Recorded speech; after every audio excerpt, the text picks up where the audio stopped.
네, 안녕하세요. 해설가입니다. 오늘은 이제 네이버, 카카오 주가 전망에 대해서 알아보도록 하겠습니다. 그 전에 중요한 내용이 하나 있는데요. 이 속보가 좀 나왔는데, 자, 오늘 이제 뉴스에 이제 공매도 이제 연장이 좀 유력하다고 이제 내용이 나왔는데요.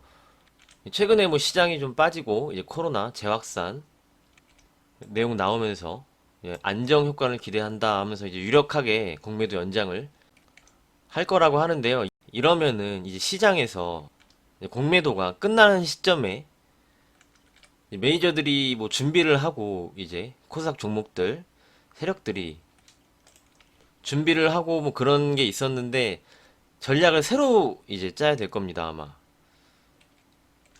단편적인 예로 이제 카카오를 보여드리면은 자 이제 5월 1일부터 봤는데요. 공매도가 크진 않지만 쭉 서서히 계속 누적 공매도량이 여긴데요. 여기 보시면 계속 조금씩 공매도를 하고 있었습니다. 모아가는 거죠. 그 다음에 이제 재개가 되면 이제 큰 공매 물량을 추가적으로 하면서 이렇게 공격을 하려고 종목별로 좀 준비를 하고 있었던 것 같은데 이게 연장이 돼버리면은 이게 다 물거품이 됩니다. 그래서 이에 맞춰서 발빠르게 우리도 움직여야겠죠. 뭐 아직 확정은 아니지만 이제 거의 유력하다고 이제 나왔는데 뭐 추후 상황은 봐야겠지만 이제 공매도가 연장된다는 가정하에 이제 전략을 보면은 그랬을 때는 이제 다시 한번 주도주들이 움직일 수 있습니다. 그 부분을 이제 뒤에서 말씀을 드리고요. 현재 이제 공매도 금지 국가가 이제 미국, 유럽 이런 쪽은 다 풀렸죠. 다 풀어줬고 이제 우리나라랑 동남아시아 몇 개 국가밖에 없습니다. 이 표를 보시면요, 3월 1일부터 이제 누적 매수량을 보여주는 표인데요. 보시면 이제 코스피입니다. 여기가 개인이에요. 그리고 검정색이 지수입니다. 그리고 파란색이 기관, 노란색이 외국인인데요. 이 공매도 금지 기간 동안 기관이 계속 팔았죠. 외국인도 계속 팔았습니다. 물량이 많이 없습니다. 계속 팔아졌기 때문에 이제 9월 15일만 기다린 거예요. 얘네들은 말짱 황이 됐죠. 코스닥도 보시겠습니다. 역시 코스닥도 개인이 물량을 계속 사는데 외국인, 기관 물량을 계속 팔았습니다. 다시 사지 않죠. 왜? 비싸니까 사지 않습니다. 그래서 그냥 기다린 거죠. 얘네들은 이제 한 방 먹은 겁니다. 그럼 얘네들이 이제 다시 뭘 사줘야 되냐? 주도주로 들어올 겁니다. 주도주들이 이제 성장성이 좋고 실적도 좋죠. 그렇기 때문에 결국은 이쪽을 만약 공매도가 재개가 안 되면 이쪽을 선택할 수밖에 없을 거라고 이제 생각을 하고요. 이제 코스닥에 이제 이번 하락에 뭐 크게 하락이 나온 종목들이 있습니다. 뭐 15%에서 20%. 고점에서 이렇게 빠진 종목들이 뭐 가지고 계시는 종목들도 있을 텐데 역시 이제 공매도 금지가 연장이 되면 보유해서 가져가시는 것도 좋다 이렇게 말씀을 드릴 수 있겠습니다. 공매도가 재개가 되면은 종목별로 이제 손절도 필요하고 그렇게 말씀을 드렸을 텐데 이제 공매도 금지가 연장이 된다 하면 실적이 나오는 종목들은 굳이 이제 손절을 하실 필요가 없다고 말씀을 드리도록 하겠고요. 다만 이제 어제 영상에서 말씀드린 20%의 갑자기 나올 수 있는 투매 요거만 조심하면 될 거라고 생각을 합니다. 이런 게 나오면은 그때는 매수라고 말씀을 드렸죠. 잘 참고를 해주시면 감사하겠습니다. 그래서 이제 이 부분에서 정리를 하자면은 이제 공매도 금지가 연장이 되면 외국인 기관들은 이제 머리가 아프죠. 지금까지 이제 생각하면서 해왔던 전략을 수정을 해야 될 겁니다. 그러면서 이제 아까 보여드렸죠. 물량이 없어요. 더 이상 그냥 막 쏟아낼 물량이 크게 많이 남아있지 않고 다시 사야겠죠. 외국인은 안 들어올 수도 있습니다. 하지만 기관은 들어와야겠죠. 거기에 대해서 이제 뭐 어떤 종목에 들어올 것이냐 하면은 네이버, 카카오, LG화학 역시는 주도주 쪽으로 들어올 거라고 생각을 합니다. 이게 카카오나 네이버나 차트상으로는 매수가 맞습니다. 여태까지 이제 차트상으로는 매수가 맞았는데 이런 이제 전체적인 이제 공매도에 관련 그런 것 때문에 이제 계속 유심히 지켜보고 있었어요. 하지만 이런 이슈가 생기면은 다시 주도주들 쪽으로 시세가 나올 거라는 점을 말씀을 드리도록 하겠습니다. 이건 유력하다는 건 오늘 나온 내용이기 때문에 저도 오늘 확인을 했습니다. 그러면은 왜 이 주도주 네이버, 카카오, LG화학, 뭐 셀트리온, 삼성바이오로직스 이쪽이냐 말씀을 드리면은 상대적으로 부담이 적죠. 물량이 없는 상태에서 공매도가 안 됩니다.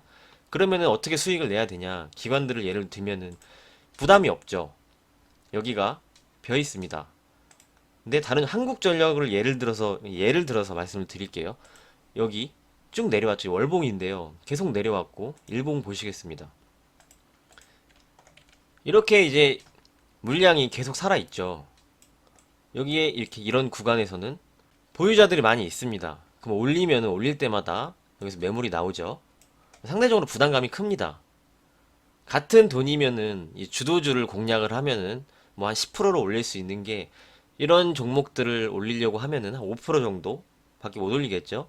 이유는 성장성의 문제도 주도주 쪽이 있는 게 맞고, 말씀드린 여기 매물들이 있기 때문에 올라가면은 매물이 나옵니다. 그 부분을 보시면서 접근을 하시면 될 거라고 이제 생각을 합니다. 이제 어떤 느낌인지 아시겠죠? 공매도가 재개됐을 경우에는 이 주도주 쪽들도 위험할 수 있었습니다. 많이 올랐으니까. 그래서 이제 경기주 밑에 있는 주식들이 치고 갈 수도 있는 상황이고 그런 상황이었는데, 그런데 이제 공매도 금지가 연장이 되면 결국은 살 게 이쪽밖에 없습니다. 그렇게 보시면 무방할 거라고 생각을 하고요. 시장은 항상 변합니다. 거기에 빨리 발맞춰서 대응하는 게 우리 개인 투자자들의 자세고요.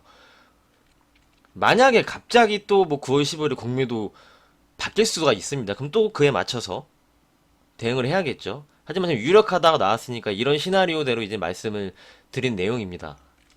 만약에 바뀌는 내용이 또 나오면은 바로 발빠르게 또 영상 통해서 말씀을 드리도록 하겠습니다.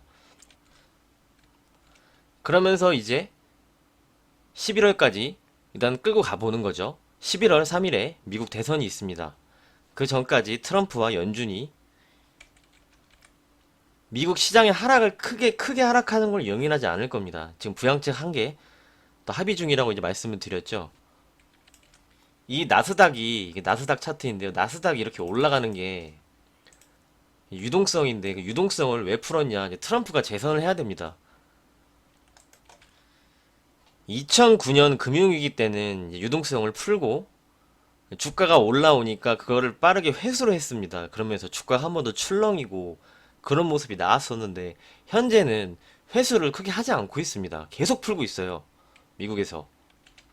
그렇기 때문에 뭐 여기서 뭐 하락이 나와도 다시 한번 하락이 나온다 하면은 다시 한번 부양책으로 트럼프와 연준이 지수를 끌어올릴 거라고 이제 생각을 합니다. 아직 한 2달 반 정도 남았죠. 그러면서 이제 트럼프가 당선될 경우와 또 당선이 되지 않을 경우, 이런 것도 이제 봐야겠죠. 당선이 되지 않으면은 정책에 불확실성이 생길 수가 있습니다. 그럼 그때는 시장이 한번 출렁일 수가 있겠죠. 이제 민주당에서 대통령이 만약에 된다 가정을 하면 이제 트럼프가 여태까지 펼쳤던 정책, 이게 바뀔 수도 있기 때문에 그런 불확실성이 있는 것입니다. 이거는 아직 기간이 많이 남아있기 때문에 가까워지면은 이제 여기에 대해서 또 전략을 추가적으로 점검을 하고 말씀을 드리도록 하겠습니다. 현재 상태는 이렇게 보시면 되겠고요. 시황은 어저께 영상을 통해서 말씀을 드렸기 때문에 따로 오늘 이제 말씀을 드리지 않았습니다. 저는 이제 주식은 실적이라고 생각을 합니다. 이 채널은 이제 차트를 중점으로 보지 않고요. 차트는 이제 보조 지표입니다. 업종, 업황, 실적, 수급, 시장 상황들, 이슈들이 있겠죠. 이런 공매도 같은 이슈, 그리고 미국 시장, 이렇게 전체적으로 경제를 보면서 주식은 이제 접근을 그걸로 먼저를 하고 이제 차트는 그 다음에 보는 거라고 이제 생각을 합니다. 이런 거 있죠. 이런 거 있습니다. 이 피보나치 수열, 뭐 이렇게 해서 조정 때 이렇게 찾는 것도 있고, 파동도 있습니다. 1, 2, 3, 4, 5. 그럼 이제 ABC가 나오고, 저는 이제 그런 거는 이제 보조지표라고 이제 생각을 합니다. 저도 이제 기술적 분석을 초반에 해서 많이 투자도 해보고 했는데, 결론은 주식은 실적이었습니다. 그러면 이렇게 물어보실 수 있죠. 실적이 좋은데 왜 떨어졌냐? 실적 발표를 하고 최근에 이제 떨어지는 종목들이 있죠. 실적 좋은 거는 다 알고 있었습니다.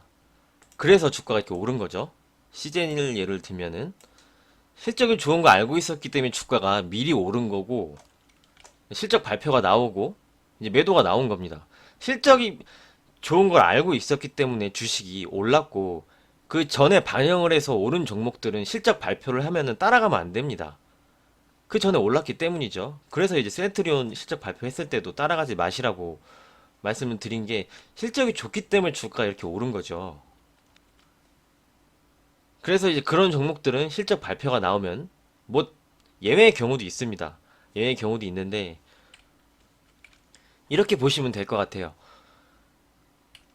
실적이 좋을 거라고 이제 오른 종목들은 실적 발표 때 따라가는 게 아니고요. 반대로 이제 실적이 안 좋을 거라고 생각을 해서 밑에서 이렇게 질질 기다가 실적이 갑자기 크게 나왔습니다. 그러면 그 얘는 따라가도 되죠. 밑에서 전혀 주가를 반영을 못 받았기 때문에 이런 애들은 이제 따라가도 됩니다. 하지만 고점에서 이미 반영을 받고 움직이는 종목이 실적이 좋다 하면은 이제 따라가는 구간이 아니라는 점을 말씀을 드리도록 하겠습니다. 예외의 경우를 말씀을 드릴게요. 이런 게 있죠. 대한항공, 아시아나항공 이번에 좋지 않았는데 실적이 좋게 나왔습니다. 자, 대한항공을 보시면 실적이 갑자기 이제 실적이 안 좋을 거라고 했는데 흑자를 냈죠. 이제 코로나 사태인데도. 근데 이거는 장사를 잘해서 낸 게 아니고 화물은 계속 움직였습니다. 화물 비행기는 이제 승무원이 필요가 없죠. 그리고 대한항공 직원들이 이제 무급 휴가를 가고 뭐 유급 휴가를 가고 하면서 정부의 지원도 받았고 고정 비용이 많이 줄었죠. 장사가 잘 돼서 흑자가 난 게 아닙니다. 이런 예외의 경우도 있다는 점을 말씀을 드리도록 하겠습니다.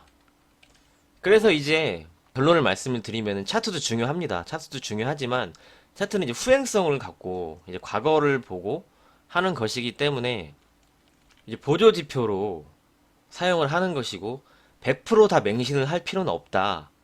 전체적인 주식시장의 상황과 경제 상황과 해서 차트까지 보면서 곁들여서 접근을 하시면 더 확률이 높아지겠죠.